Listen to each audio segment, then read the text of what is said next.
Nagsimula na po yung filing ng COC sa COMELEC. According to PIDEA, may 86 pa na narco-politicians na probably they'll be filing a COC at the COMELEC. Any plan for this one? Are you going to mention their names again so the people may know? Ito yung sa... No, I will not. This is not a good policy to to telegraph your intention or what you know about the other fellow, especially in matters of breaking penal laws. No, I will not. Magnitude. We will not in government. Thank you. Yes, sir. Magnitude 6.3 struck in the Bali, Indonesia, kung saan nandun ho kayo. Can you share your experience during that time, sir? Well, North Sulawesi is near actually to Mindanao. Bali is down going to the beaches of Australia. Malayo, it took me about 3 hours, 40 minutes even to travel by air. So wala akong, what I saw on TV is what I have in my mind of the extent of the destruction.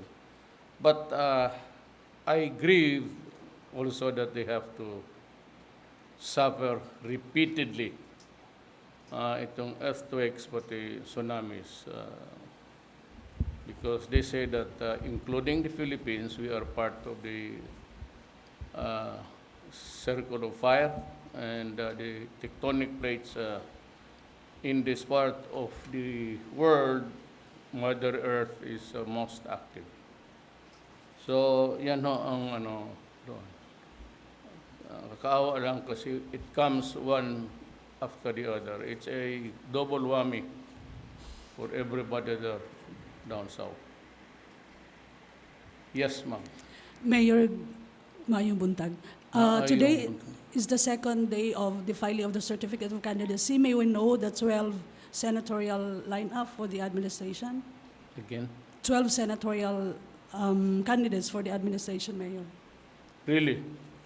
The more, the better. Let at least there's a wider choice for the people.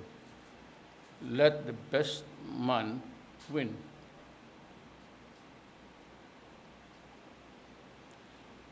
Okay, in local politics, can you confirm if former Vice Mayor Paulo Duterte will run as first district congressman, Mayor? I don't know. Frankly, I have not talked to my son for the longest time. Simula he has his own family, maybe he finds few opportunities for me to talk to him.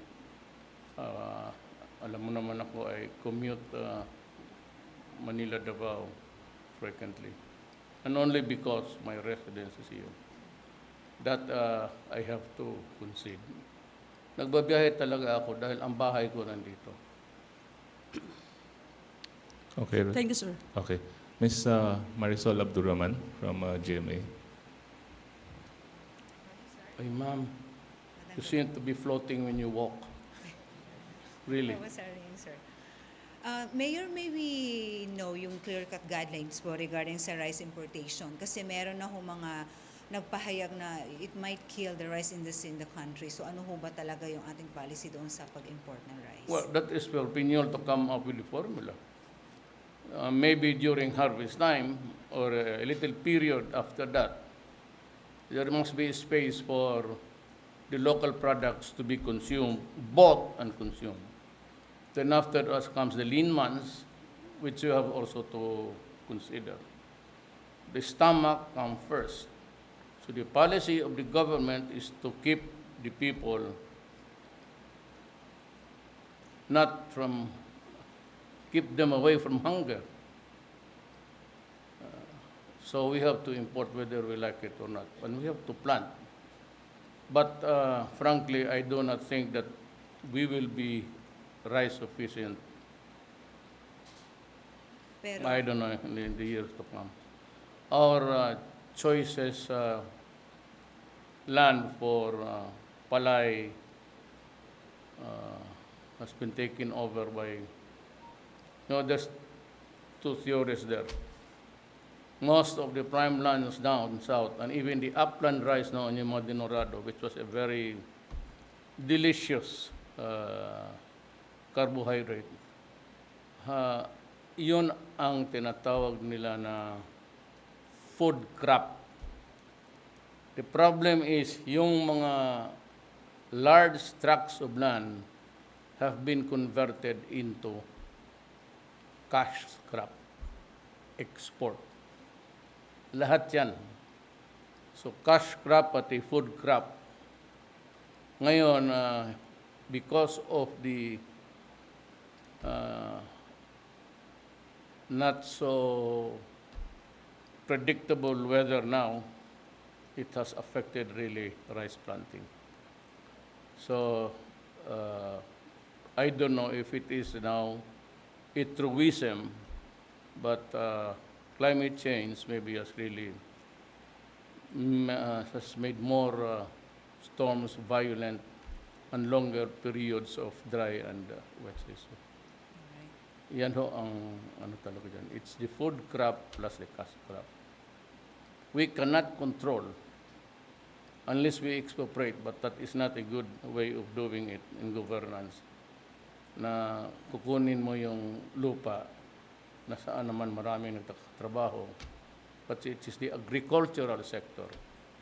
But in the Philippines, frankly, the weakest link sa ating economy is the agricultural sector.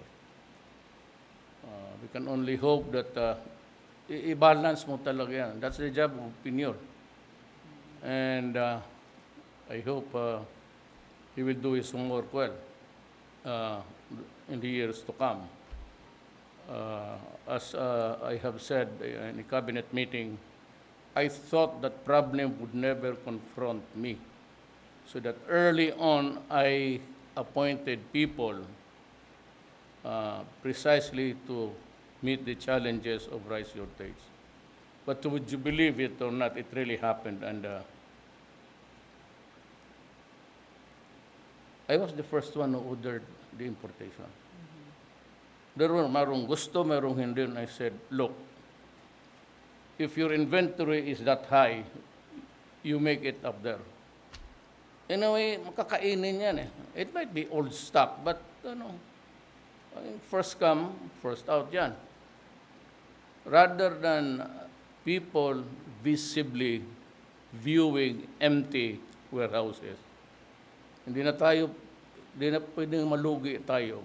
I said it could sell at a lower price kung baka matagal na, but that was what I was lecturing them on.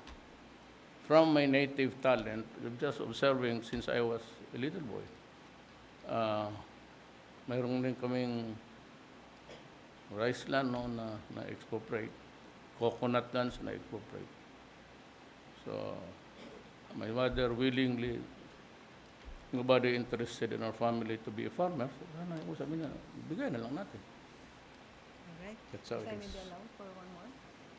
Sir, are we expecting more revamp in the cabinet? Yung mga who will replace who? May mga... Well, there has to be replacement because there are positions to be vacated. I have already appointed si Rolly Bautista ng Army. Yes. Now, the reason for my penchant in appointing military officers or ex-military officers, I have said it several times. It is not to condemn or belittle the bureaucracy, but up there, sa itaas, I don't mind how they perform down. As long as I have one there, kapag sinabi ko na gawain mo yan, gawain mo. And I had a very bad experience with a certain department. True to what I said, I had to argue and debate with them for 2 days until I I got mad. Talagang binulsit ko. For the first time na uminit talaga yung ulo ko. Sabi ko na, ito na ang gawin eh. You know, kasi yung pera ng national government are supposed to be neutral. Hindi mo pwedeng i-devolve yan sa mayor kasi gagamitin niya ng politika, sabihin niya, galing ito sa akin. And that to prejudice or put advantage to the other candidates, which is not a good example of democracy. Pati yung ibang mga mayor, gusto nila ng bodega nila, doon ilagay i-preposition ng mga goods na relief in case of crisis. I objected to that again kasi una, well of course, hindi sila. Ngayong mga tao na my experience as mayor for 23 years, ganun nga. And I hate, in my years, I never claimed any right over isang piso sa... Sabi ko, kayo lang, it's your, you give it directly. You call the mayor, the councilor, vice mayor, barangay captain. O ikaw ang magbigay, then they make sure that the persons receiving are truly the beneficiaries. Kaya kung mayor lang, tawagin lang niya yung tao niya. So with the vice mayor and everybody. And it is not a good practice. You play politics with man. Sinabi ako, tapos na ako sa politika. I cannot run again, so I'm not into politicking. And besides, I've never done it when I was mayor. Delicadeza. I may have a virile mouth and controversial mouth, pero in terms of values, sumunod tayo sa kung ano yung tama. Nobody should take advantage or give an advantage to others. What will happen to the others would run to democracy ito? Yung sweldo niya. Yung intelligence man niya, yung bulsa niya, ganun ang ginagawa. Unordered funds. But at least sa panahon ko, wag. Thank you, sir. Thank you for the question. Question would come from Ina Andolong, CNN. I saw you was somewhere when I The left. other day, sir, yes. Yeah. This is related to what Marisol asked, sir, because a few days ago you confirmed that 6 members of the cabinet will be running or filing their COCs. Can you share with us, sir, if meron na pong replacements doon sa inaasahan ninyong magre-resign? Idea? Wala pa, naghahanap ako. But you know my choices. It has nothing to do with politics. It has nothing to do na I want to ingratiate myself to the military. I don't need that. I was elected by the people, not by the military. I just want military people kasi alam ko na isang utos lang, gaya ng Marawi, gaya ng Boracay, mangyari kaya kung hindi si Mato, pati si De Rosario inutusan ko. Now, kasi sila ang kilala ko. Isang unit lang naman itong armed forces. Sila yung nakilala ko, di sila yung nakilala kong matinong tao. Lahat naman matino. So you mentioned kasi, sir, the other day na meron na po kayong inoffer to replace Secretary Alan sa DFA. I was wondering maybe if you can tell us who that is. DFA, naghahanap ako ng mistiso, kagaya niya, para hindi sila manghimago. Not really. I don't know if I have to, baka ayaw niyang i-announce. I do not have his permission. Mahirap kasi if I give out his name tapos tatanggapin niya. Bong, tawagan mo nga si Tiduboy Locsin, sabihin mo kung pwede bang i-mention niya pangalan dito. Has he accepted, sir? Teddy I don't Boy? know. Okay na? Okay na, sabi niya. There is a more powerful guy. Next time around, don't ask me question. You ask that. So he is our new Huwag mong kalimutan to. I'm not campaigning ha, but he's also due for replacement. Naghahanap nga ako, sa totoo lang. Naghahanap ako. Kasi sabi ko, kung tatakbo ka ngayon na do not go into that kind of substitute. Because mabasa ng tao yan eh. Yung one more substitute to be seen in public before me, on the last. Yung akin, sinadya ko ba rin yun? Hindi mo siguro. Sabi ko kay Bong, and I will help him. I will help him because he's a friend, he's apo ito ng ni Agustin Tesoro, the late Agustin Tesoro, yung binaril ng NPA diyan sa Davao City. So, sir, just to be clear about it, Sir Teddy Boy will be our next SFA. And also, sir, has Secretary Panelo accepted your offer for him to be your press secretary? In matters of sartorial elegance, maybe. What do you mean by that, sir? Mga boots na hanggang dito, mga pantalon na in tatters. Tapos ang kasama, binili yan sa Quiapo, sa Visoria. Sabi niya, ano ito, Versace, ito, gago. Ha? Yung, minsan, sana wag ka lang magalit, totoo naman to. Hindi kita talaga maintindihan. Minsan, in one of gala dinner after an international conference, where was that? Dumating si Panelo. Wala, of course, lahat nakabarong. But to our horror, he discovered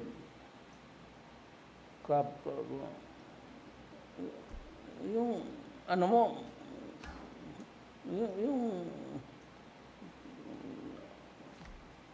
kung yung breast mo lumalabas, ano ba yan? Totoo, ano ba yan? Walang t-shirt, basta diretso barong. Sakara. Tinginan kaming lahat, ginaw-ginaw pa. Maniwala ka. Sir, has he In accepted? Thailand. He's good for sartorial elegance. No, temporarily, he should fit the job.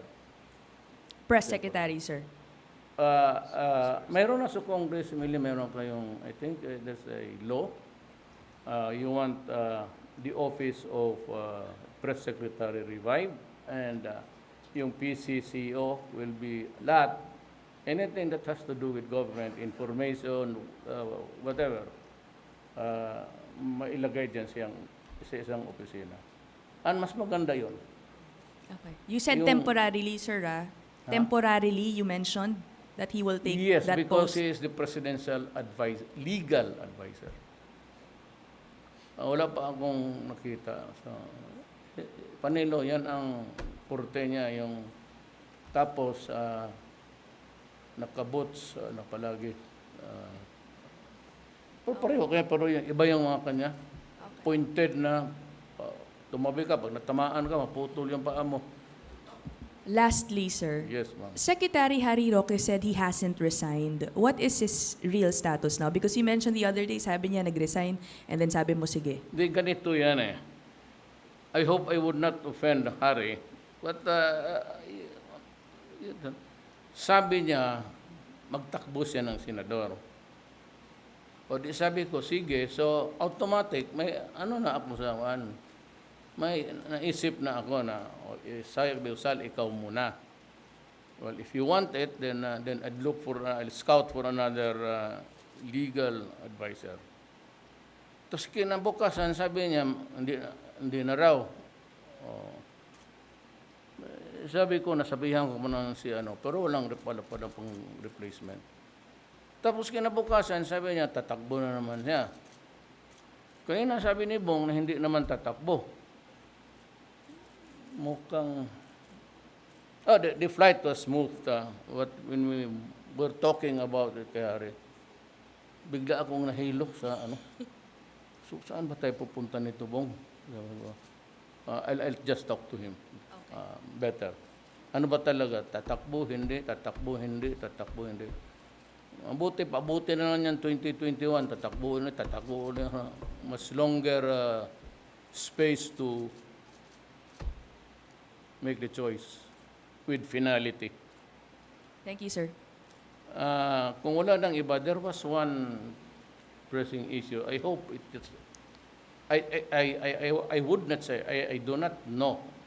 I must confess I do not know whether it has become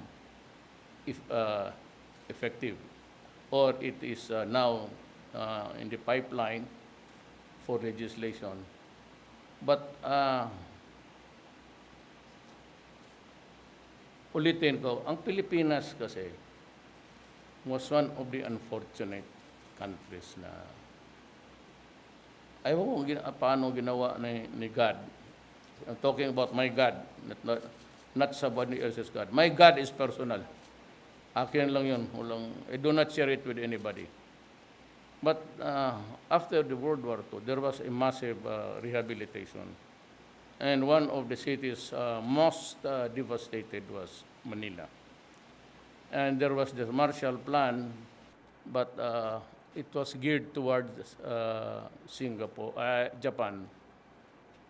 I would like to guess that, advance the theory that because maybe of the horrors that were inflicted in Hiroshima and Nagasaki.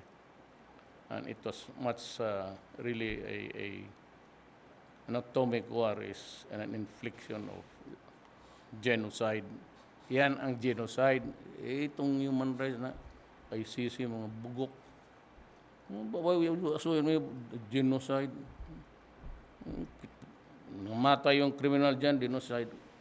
Tapos, ang problema ngayon, Indonesia, Malaysia, and Brunei, to their maybe good fortunes, meron silang oil. Tayo po wala.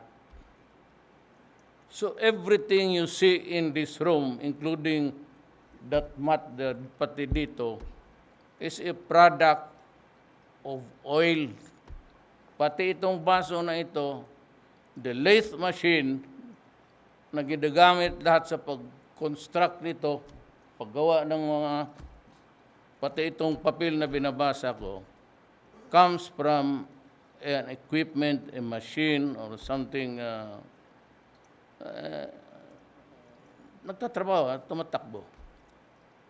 And those machines all over the world, the planes, how the planes are made, how the planes fly, are driven by oil.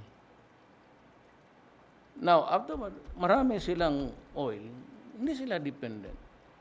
Tayo, sabi ng Pilipino, inflation, correct, there is inflation. And I must give you the warning now. Pag magtaas yung oil, you can be sure next week mag-announce na naman ng price increases. Because oil is everything.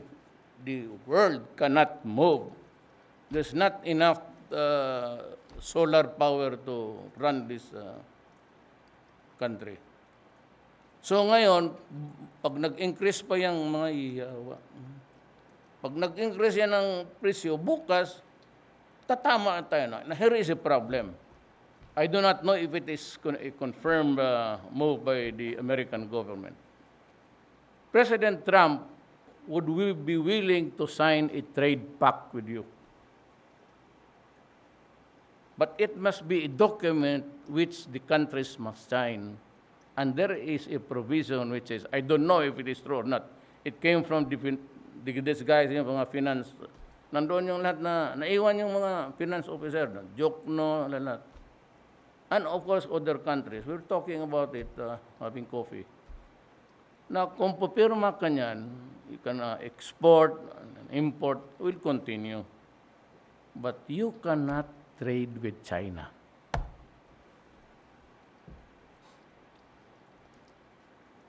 Sige daw, try to solve the problem. Tapos sabihin nila, si Duterte, bakit yung pandesal niya? Kasing laki nila ng munggo. Ano bang magawa ko? Wala nga tayong oil eh. The oil that I experienced spurting out from the soil of Philippine territory yung sa Alegria. And I cried. Nagturo yung luha ko kasi finally nakita ko yung gas na umaapoy. Pero isa lang. Hanggang yun, isa lang. Pang-kerosene lang yun sa Cebu. Gano'n ang patay tayo. No, this is not the end of the story, guys. Sabihin niyo, panahon ko talaga maghirap. If things will move forward in accordance with the present calculations now, talagang sa panahon ko maghirap tayo. Kung magwala kayo, lahat na tayo. Magwala na tayong lahat kasi ako apektado rin. Yan ang problema ngayon. Si Trump, kaibigan ko. So, kung makita lang naman kami, sabihin ko, paring Donald, ano ba namang, pati Pilipinas niyan. CRA have a limited market suddenly. Now, China buys everything from us. When I assumed my work as in the national government, everything was all right already. Baski anong ipagbili mo sa kanila, bibilihin nila. Ang Amerikano naman, historically, may umbilical cord tayo, lalo na mga military, the police, they go there to train. So have this brotherhood bond. So malapit rin tayo doon. Ako man, hindi man ako nanonood ng Shaolin na ganun-ganun. Hindi ko maintindihan yung salita nila. Dito ako sa Amerikano, so that's the problem. Sir, last, what are your expectations from Teddy Boy Locsin as your new Foreign Affairs Secretary? And second, sir, is it true that Secretary Martin Andanar will replace Secretary Francis Tolentino? Paano? First, to your question, I do not even know if Tony Boy has agreed. Siya. Sabi po ni Sir. Siya sabi niya. Huwag mo akong tanungin. Siya yung kung palpak na balita, yan, siya. Senador Go. You said it the other day, sir, that he accepted. Second, Martin Andanao should be around. Siya, palit-palit sila, pero there must only be one press secretary. And historically, na ano talaga yan, it was addressed as a press office, press secretary. Yun ang connotations ng the word. Will he be political advisor, presidential advisor for political affairs? Si Andanar po. Political advisor ko? Replacing Secretary Tolentino, who is, as you mentioned, running. Disgrasya tayong lahat ng political advisor. Talo lang. Tanungin mo nga kung nanalo pa siya ng eleksyon ni minsan. Biro lang yan. I'll consider everybody. Last na yun. Thank you, sir. Okay. Wala na. Mayor, one more. Dayan Ventura from UNTV. Dayan. Anong ka, ma'am? UNTV, sir. UN. Yes. Good morning, sir. I would just like to ask, sir, if... Lakas ang mga po. Yes, sir. Follow up lang po sa question ni Ma'am Ina. Have you decided po, sir, as to what position you will be placing Mr. Harry Roque po? Have you decided na po ba? Sino si? Harry Roque po, sir. Mag-usap pa kami, ma'am. Kasi baka ngayon mag-usap siya, tapos bukas iba na naman. Takot na ako eh. Baka magkabali ko. Hindi takot ako mapahiya sa mga tao. I mean, I don't mind I'm in the law kasi it's a it should be something like a private thing. The choices or what, how to move forward. But the problem is kung mag-announce ako ngayon, hindi ko pa siya nakausap, baka mapalpak ako. Kasi yung pa naman ang ginamit niya, he was kept in the dark. Announce ko pala na tusukin ako dyan sa ano. Ganito yan, dito sa Davao, last month, meron na akong colonoscopy, pati endoscopy. To clear matters, dito sa Davao. Tapos, sinabi ko ang totoo, kasi my health is a public issue. Tapos sinabi ng doktor, yung dito sa Davao ginawa dala-dala ko yung pelikula. Nung binasa nila, sabi nila, I think the mayor has to undergo, just to confirm. So gusto nilang magkuha ng sample. Not for sale yung sample, ma'am, kasi sample lang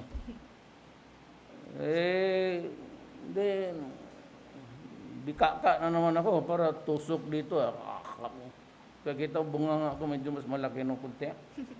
Malaki yung tapos sabi ng doktor, okay. Okay ka pa hanggang mamatay ka. Okay na yan. There's enough time for that. Sabi ng doktor, okay ka pa hanggang mamatay ka. That's good enough. Okay? Second question, sir. For local politics po, pahabol lang po. Can you confirm, sir, if Mayor Sara would be running for senatorial bid or mayor din, and then Sinabi ko how na about sa inyo, huwag kayong maniwala kay Inday. Dadjamingin kayo lahat yan. Hindi yan magtakbo ng senador, hindi yan magtakbo ng presidente, maniwala ka sa akin. She's too wise for that. how about Pulong, sir, and Baste? I heard, si Pulong naman, I expect him as his son to come to me and say, Pa, gusto kong tatakbo. Kasi alam mo, anak ko gusto kong tama na yung pero mayroon pang anti-dynasty dyan na hindi mapasa-pasa. Hindi yan mapasa-pasa, kaya hindi papapayag si Maylin dyan. Wala. Hindi yan papasa. Maniwala ka. Walang, lahat ng, the power elite in this country, hindi man, lalo na yung sa ibang lugar, they are, kung hindi ka madala sa pera, armas, which never happened in Davao. We never had a history of political violence. Pero those, the pressure group in a democracy lies in the hands of those who will make laws. Why? Because until now, the Philippines is in a feudal state. Why? Because lahat ng kailangan mo, mayor, pahingi ng eskwelahan, tubig, tulong, pera, pagkain, nakatutok doon sa mga politiko.